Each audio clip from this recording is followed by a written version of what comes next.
সুধী বৈষ্ণব ভক্তবৃন্দ, ভক্তিপূর্ণ প্রণাম রইল ভক্তচরণে। প্রণাম জানাই শ্রী গুরুদেবের চরণে। প্রণাম জানাই অনন্ত কোটি বিশ্বব্রহ্মাণ্ডের নায়ক শ্রী ব্রজেন্দ্র নন্দনের চরণে। সুধী বৈষ্ণব ভক্তবৃন্দ, আমরা আজ ধারাবাহিক অনুযায়ী শ্রীমদ্ ভগবদ গীতার 3য় অধ্যায় কর্মযোগ থেকে 21 নং শ্লোকটি উপস্থাপন করব। আসুন আমরা ব্রতী হই। সুধী বৈষ্ণব ভক্তবৃন্দ, আমরা কেন গীতা পাঠ করব আর কেন বা শ্রবণ করব, এটা আমরা জেনেছি অনেকবার বা জানার চেষ্টা করছি। তো তারপরেও একটু কথা বলি যে যিনি গীতার ব্যাখ্যার সহিত গীতার মাহাত্ম্য শোনেন, তাহার পুণ্যফল ত্রিলোককে সর্বসুখের কারণ হয়। ত্রিলোক অর্থাৎ স্বর্গ, মর্ত, পাতাল। আবার বলছি, যিনি গীতার ব্যাখ্যার সহিত গীতার মাহাত্ম্য শোনেন, তাহার পুণ্যফল ত্রিলোকে সর্বসুখের কারণ হয়। সুধী বৈষ্ণব ভক্তবৃন্দ, আমরা প্রতিদিন নিয়মিতভাবে গীতা শ্রবণ করব অথবা পাঠ করব। আসুন আমরা ব্রতী হই। জ্ঞানতিমিরান্ধস্য জ্ঞানাঞ্জন শলাকয়া চক্ষুরুন্মিলিতং যেন তস্मै শ্রীগুরুবে নমঃ।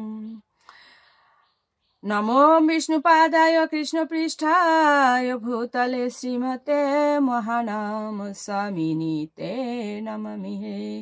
বাঞ্ছাকল্পতরুভ্যশ্চ কৃপা সিন্ধুপায়েব চ পতিতানাং পাবনেভ্যো বৈষ্ণবেভ্যো নমো নমো। গুরু কৃপা হি কেবলমি, গুরু কৃপা হি কেবলমি, গুরু কৃপা হি কেবলম। ওম শ্রী পরমাত্মনে নমঃ। ওম শ্রীমদ্ ভগবতে শ্রীগীতায় নমঃ। শ্রীমদ্ ভগবদ গীতা 3য় অধ্যায় কর্মযোগ, শ্লোক সংখ্যা 21। ইয়েত ইয়েত আচরতি শ্রেষ্ঠঃ তৎ এব ইতরঃ জনঃ সহ ইয়েত প্রমাণম কুরুতে লোকঃ তৎ অনুবর্ততে। অনুবাদ: শ্রেষ্ঠ ব্যক্তি যেভাবে আচরণ করেন, সাধারণ মানুষেরা তার অনুকরণ করে। তিনি যা প্রমাণ বলে স্বীকার করেন, সমগ্র পৃথিবী তারই অনুসরণ করে। তাৎপর্য: সাধারণ মানুষদের এমনই একজন নেতার প্রয়োজন হয়, যিনি নিজের আচরণের মাধ্যমে তাদেরকে শিক্ষা দিতে পারেন।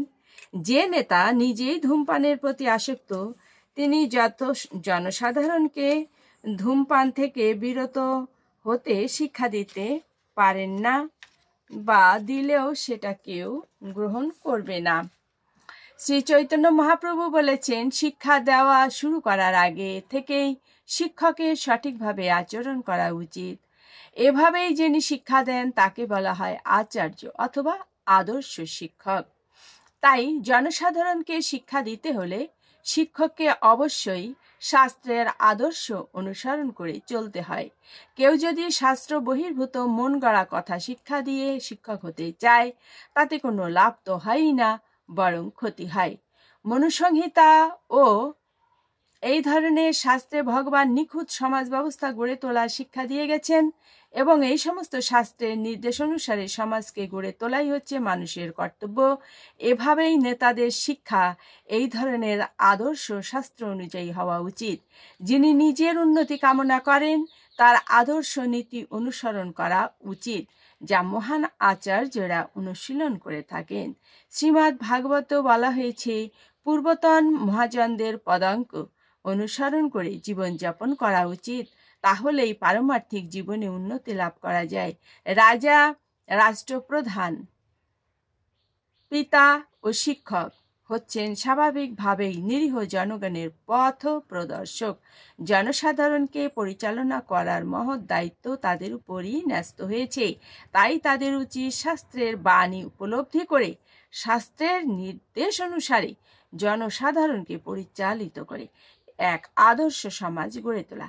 এটি কোনো কঠিন কাজ নয়, কিন্তু এর ফলে যে সমাজ গড়ে উঠবে তাতে প্রতিটি মানুষের জীবন সার্থক হবে। সুধী বৈষ্ণব ভক্তবৃন্দ, আমরা শ্রবণ করলাম এবং এভাবেই জীবন চলার পথে চলব, এই আশাবাদ প্রভুর কাছে রাখছি।